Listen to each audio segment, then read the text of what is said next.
Les ancêtres de Jacques Paradan sont arrivés dans le village de Saint-Énimie en 1540. 5 siècles plus tard, lorsque Jacques s'installe en 1987, l'exploitation ovine produit essentiellement de la viande. Mais devant la faiblesse des cours, il a préféré se réorienter vers une production laitière pour l'AOC Roquefort, une filière rémunératrice pour un éleveur de montagne. 13 ans plus tard, en 2010, pour respecter la tradition familiale de transmission, Julien a rejoint son père. Ça se perpétue de génération en génération, donc ce n'était pas une fin en soi, puisqu'il avait le choix d'aller voir d'autres horizons. D'ailleurs, c'est ce que je lui avais conseillé avant de s'installer définitivement avec moi, puisqu'on sait tous que quand on est sur l'exploitation, après on est pieds et mains liés quasiment. Mais il a fait le choix de s'installer avec moi, et j'avoue qu'on travaille en bonne intelligence et ça fait plaisir de travailler en famille. Jacques et Julien s'occupent d'une exploitation de 643 hectares, dont une partie en production fourragère. Une garantie de qualité et d'autonomie en alimentation pour leurs troupeaux de 450 brebis, mais aussi pour leurs bovins. Une production qui a démarré avec l'installation de Julien.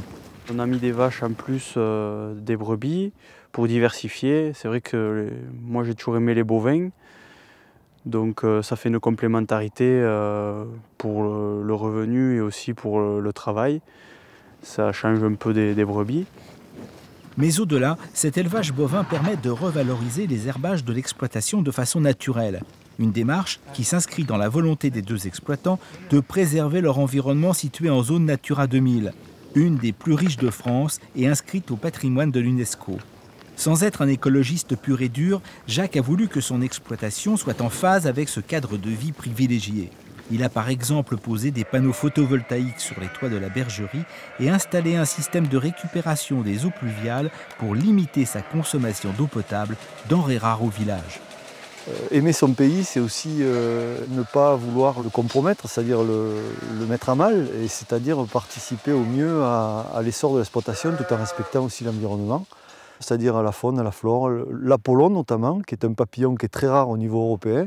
On va essayer de veiller à son bon épanouissement. Jacques a même été jusqu'à réfléchir à un système d'équarrissage naturel, plutôt que de prendre le risque que ces brebis finissent en farine animale. Avec l'accord de la préfecture intéressée par sa démarche, Jacques a construit une placette où il dépose les carcasses de brebis. Un vrai régal pour les 3 espèces de vautours protégées et une économie substantielle pour l'exploitation. Pour Jacques et Julien, il est important de penser autrement à l'agriculture pour assurer un avenir aux GAEC de Champerbou, peut-être pour les 5 prochains siècles. Chacun a sa personnalité, chacun a sa vision des choses. Travailler en famille, je pense que c'est quand même intéressant, quoi. Bon, ça n'empêche pas les coups de gueule, mais c'est gentil.